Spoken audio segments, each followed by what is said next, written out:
Hello, everyone. Welcome back. I am Christine Dixon of The Ordinary Sacred, and you can see that my background is a little different today. Um, Here in Houston, we had a big storm the other night with up to 100-mile-per-hour winds, and all kinds of electrical towers were downed, and so they've been working for days. Apparently, electrical workers are coming from all kinds of other states and um, trying to get the power back up.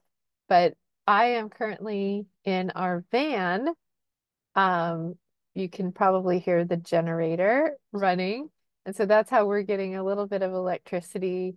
Several of our neighbors have generators, several don't. But so I put a little background here of where I kind of wish I was right now. It's very soothing. Okay, so today's video is about parts mapping. And I want to give you a very specific example so you can see what it looks like. There's lots of different ways to map your parts. I usually will give this diagram to my clients. I believe it was first uh, talked about in the book Daily Parts Meditation Practice, I think it's called, by Michelle Glass. And it's just three concentric circles, and you can brainstorm or as you get to know parts, write in the inner circle any exiles that you have, and then outside of that, manager parts, and outside of that, firefighter parts. You can switch managers and firefighters. Some people want to do that because they feel like firefighters are actually kind of closer on the heels of exiles, and manager parts are just really trying to keep both the firefighters and the exiles from coming up and being active. So, again, whenever I give a suggestion or anyone gives a suggestion, play with it. Do whatever works for your system, modify it. I'm all for that. So you can play with whatever you want. I remember early on, I had all kinds of drawings of little stick figures of all the parts that I had met, and then drawing lines between them of who protected who and who was allied with who or polarized with who, and how they interacted with each other, how they were related, to kind of get a sense in my system for the different parts. But this clarity, I just want to say, doesn't come immediately. It really is like you're getting little pieces of the puzzle and putting the puzzle together gradually until you gradually gain clarity. So as I show you my example, you'll see that it wasn't that I understood this right away, but it came over time. So I'm going to share. Let's see, I'm going to try to share my screen with you and do this, play from current slide. Okay, so this was a little parts map that I had shared in a recent workshop on healing our inner critic using IFS. And you can go to my website, theordinarysacred.com, and get the recording of that 3-hour workshop for $20 if you want to. But this was an example of what Jay Early and Bonnie Weiss called a destroyer part. So according to Jay Early and Bonnie Weiss, there are seven different types of inner critics. And this is really kind of the kingpin of inner critics. It's the biggest possible bully inside, that is usually what Dick Schwartz calls a murderous part. It's telling other parts, you need to die. You deserve to die. You're so fill in the blank, right? You're so worthless. You're so unlovable. You're so pathetic is the word that my destroyer part would use. You're so weak and pathetic. You're too sensitive, right? You're too fill in the blank. And it's so detrimental to our social well-being that I just want you to die, in essence. And so it feels really uncomfortable inside if you have a destroyer part. I remember, so I have many inner critics. I remember originally I thought I only had one. I met her, but she was really what in the seven inner critics that Jay Early describes, she would be, I can't remember what he calls it now, but it's basically the one who keeps the rules and the kind of the social rules and just kind of reminds me, yeah, you should do this, you shouldn't do that. Oh yeah, don't do that. But compared to some of my other inner critics, what is that one called? Actually, I can look here if I go up. The molder. It's called the molder. The one who reminds you of all the cultural expectations of how you should or should be, think, and feel. My molder, Edna, has a giant book. You may have heard me talk about her, of all the social rules that she keeps for me to keep me safe socially. This can be a part, if you're on the spectrum, that you might call the masking part, right? That really helps you fit in to keeps track of all those social rules. So the destroyer, like I was saying, is one that tells you that you don't have the right to exist. It tries to crush your life force. It's really, really painful inside for a lot of parts to experience this. And yet in IFS, we understand that even this part has good intention for us. There can be energies in essence that don't have good intention, but they are still attached to parts for a certain reason. And when we develop secure attachment with the parts that these parts are opposed to, they no longer have to do this anymore. But they really do feel like they have to do it to save our whole being, I guess. And in essence, these parts are like firefighters in that they, and some people will call them a firefighter, but it doesn't matter if if you call it a manager or firefighter. To me, it's just about really understanding its intention. But because they're willing to sacrifice themselves, they're willing to kill the whole system, die themselves, to get rid of this part, because they perceive that this part that is holding this quality or this behavior that is so shameful to their culture, that part just has to be eradicated or else. Okay, so I'm going to tell you how I came up with this map. It didn't come to me in one piece like you see it here. Like this is the complete puzzle. It came in pieces. So it started with me getting really curious about this destroyer part. It had, and I didn't know its name was Anubis, probably for 6 months to a year after I had actually met the part. I didn't ask its name or anything like that. I do like to ask the name of parts just because then I can relate to them, as you know, it just brings more safety and familiarity in the relationship. But at first, this part was so crushing, as you can imagine, to my system. There were many parts who were very, I mean, I could draw other parts actually related to this over here that were very afraid of this part, hated this part. Yeah, that would actually flesh out this map even more. Can you see my mouse? If I had lines coming out from the pink part, the Nubis coming out here of like parts who were very afraid of this part, young parts, and parts who actually really hated it, you know, including the 5-year-old. And Sebastian, they did not like this part. But so that kind of kept me from being able to get curious about it. But as I learned IFS, I thought, I think I remember hearing Dick Schwartz say that this was a difference in other modalities where there was a lot of fear and trepidation around the suicidal parts or murderous parts, right? That held really intense energy. And that in IFS, it was actually important to go to them first rather than kind of trying to build up, that if we could get curious about them and help them, then it would help relieve so much suffering in the system. Now, in order to get to that part, though, we do need to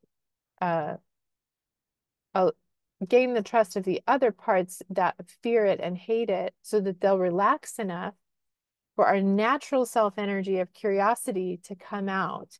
in regard to it.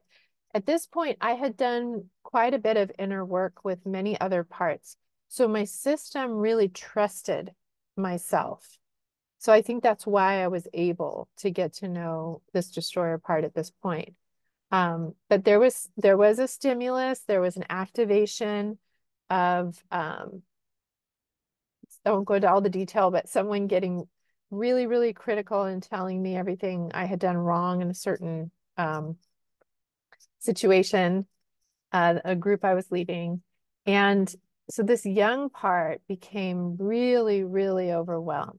She just is so sensitive to criticism, feels like it's death, just had so much suffering in her. And then, you know, in the group setting, couldn't speak and was just like a deer in the headlights kind of thing. And this destroyer part then came in and was just like, you are so weak and pathetic and you cannot live anymore. Like, we have to get rid of you. Okay. So I decided to go toward this part and get curious about why it thought, well, first, because it was saying, you need to die, you need to die. And I said, who am I? How old am I? And it said, you're 5.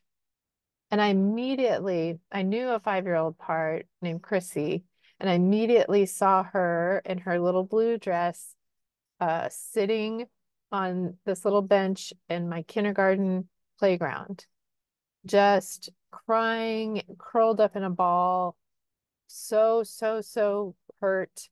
And this destroyer part was towering over her, pointing at her and saying, you are so weak and sensitive and pathetic. You need to die. And then she was just feeling so much anguish over that. So I began to get to know the destroyer part. So again, as I got curious and I said, who am I? How old am I? He pointed, so this destroyer part has male energy to me. He pointed at Chrissy, and then it became very clear, this is who you feel like is threatening our well-being, of our whole, right? So I began to see that he wasn't wanting to kill all my parts, or me as a whole. He was very specifically pointing at her, but because she was blended with me at the time, he was saying, you, right? So that once I got that information, this became really clear. So he is protecting against her, and he thinks that berating her, shaming her, telling her she deserves to die somehow is going to help. But of course, it only escalates. So then I began to ask him if what he was doing, if he felt like it was working, not in a, snarky way. So is that working for you? But a genuine, like, do you feel like this works for you? And he softened and he was like, no, I try so hard to get rid of her and I just cannot get rid of her. No matter how mean I get, that's why I feel like we just have to kill the whole system. And I actually began to feel compassion for this part. I said, okay, I see that you feel so threatened by her emotion, her sensitivity is so overwhelming. You feel like it's going to make her a burden. She's going to make us unlovable to people outside of us. And you're doing the only thing you know how to do, and you're tired, it's not working. And I said, what would help you not have to do this? And he's the one who I later learned was Anubis, who takes the form of what looks like the Egyptian god with the like, I think it's a god of death. Has a scythe and scythe. Is it scythe or scythe? I always get that confused. But it has like a dog face, right? And that's how this part appears. Anyway, and so the name is Anubis. But when I asked, what would make it so that you didn't have to do this anymore? What he said was, uh, you need to basically resurrect anger in the system. You have Chrissy, has no access to self-agency, boundaries, self-defense, self-value, and that's why she feels so pathetic, right? And at that time, some of the other work that I had been doing in my system, there was this what appeared to be this little Asian boy who told me his name was Sebastian. And he would rush in anytime parts were being bullied on the inside and would defend them. And he was full of rage and anger and protective anger, right? And so I asked Anubis, are you talking about Sebastian? And he said, yes. He needs to be allowed to come out and protect Chrissy, and then I won't have to do this anymore. And I thought that was fascinating. Again, I am getting direct information by interviewing the part. Okay, so then that led me to Sebastian. And I don't want to bypass the fact that ultimately what needed to happen, and this is true of all of IFS, is to build secure attachment, genuine connection and relationship between myself and all of these parts. So Chrissy needed continued connection from myself to ultimately understand her own value, despite outer criticism or whatever was happening to her.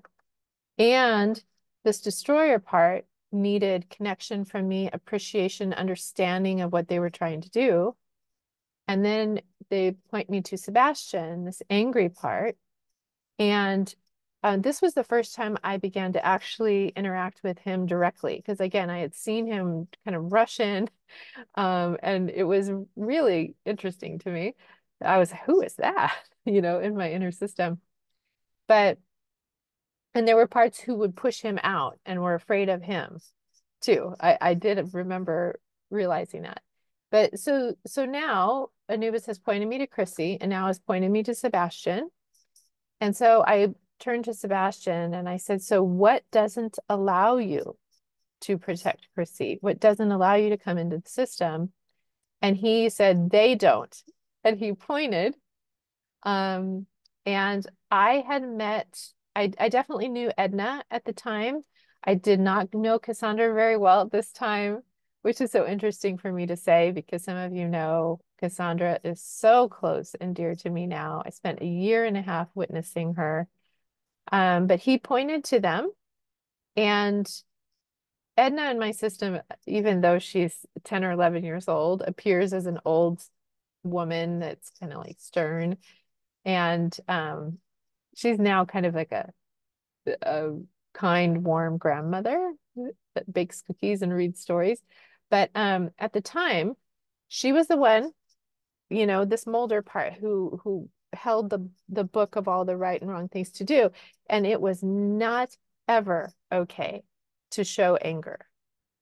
And so she was very heavily suppressing any parts of me that held anger. Sebastian was a really big one. I also have a 16-year-old who holds a lot of anger, but she was like, no, you will not be accepted, particularly in your religious culture and home. So she held all of these verses from the scriptures about how anger was never okay and was sinful. So she had a lot of religious burdening, cultural burdening, legacy burdening, and all of that. And then likewise, Cassandra had a lot of cultural legacy burdening as far as like to be a good woman, you have to submit, you have to caretake, you have to please, you do not set your own boundaries, you do not put yourself above another person in any way. And so Sebastian had explained to me that he wasn't angry. He just held self-agency and self-value, which allowed him to say no, essentially to put up boundaries when they conflicted with my well-being and the well-being of my other parts. So But for Cassandra, that was not safe.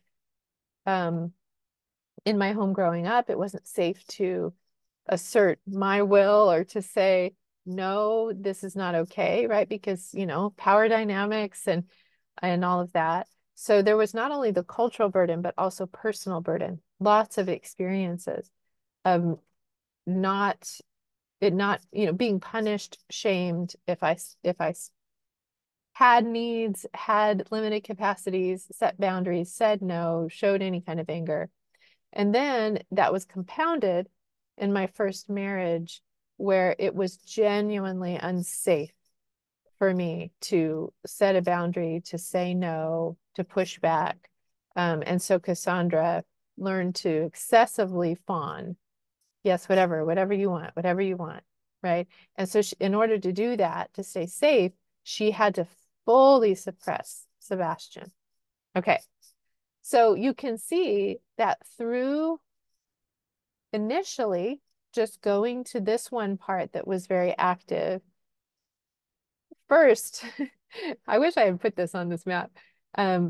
Getting permission from the parts who hated this part and were afraid of it to be able to approach it from self energy with curiosity. That's really the first step. But then once I was able to approach Anubis with genuine curiosity, who am I? How old am I? What are you so upset about? He pointed me to Chrissy. And then when I asked him, what do you need in order to not have to do this job? He then pointed me to Sebastian, who also needed to come out to, and we did a beautiful, I've talked about this, a beautiful ceremony where Sebastian was brought out of exile. He was given a crown and a robe, and all the parts like held him on their shoulders and were singing, he's a jolly good fella, he's a jolly good fella. It was a beautiful, beautiful ceremony that we did to bring him out. But he was not able to fully unburden until much later, actually, until and I had done a lot of unburdening with Edna, but really until after the year and a half that I worked with Cassandra, so that my people pleasing part, so that she could relax and not feel so much threat that she had to suppress Sebastian. So as the parts point to all these parts, then in essence, you're working with all of them simultaneously, but it then kind of goes back through, right? So unburdening Edna and Cassandra then allowed Sebastian to truly come out of exile. And then he could be there to kind of temper and balance Cassandra in a healthy way. They collaborate now, they're good friends now. And to really be there to remind Chrissy of her worth and give herself agency and boundary. And now my Anubis is completely relaxed, does not need to come out. Chrissy's not so vulnerable anymore. She has secure attachment with me, healthy relationship with other parts. And so Anubis now has a different role of just kind of reminding me when parts need my connection, need my attention. So he'll just kind of come up. There's a certain tell that he has in my body, kind of a little tiny burst of adrenaline where he'll say, hey, there's a part that needs your attention. Can you go to them?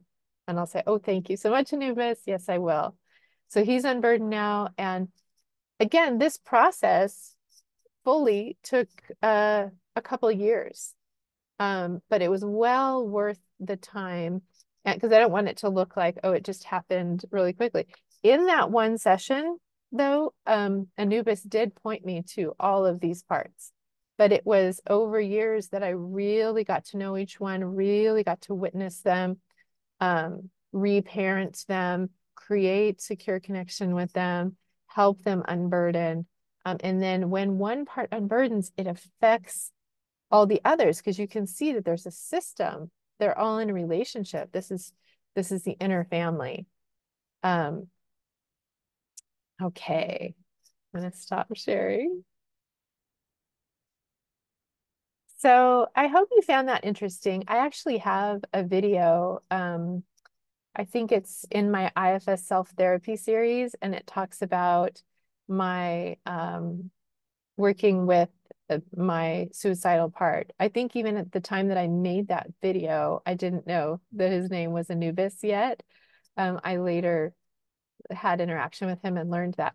But you'll hear in that account how, in more detail, how I, just in being open and curious and being able to receive answers from the parts, that whole picture became very clear. And then I had literally like a roadmap of who needed my attention, who needed help, who was who.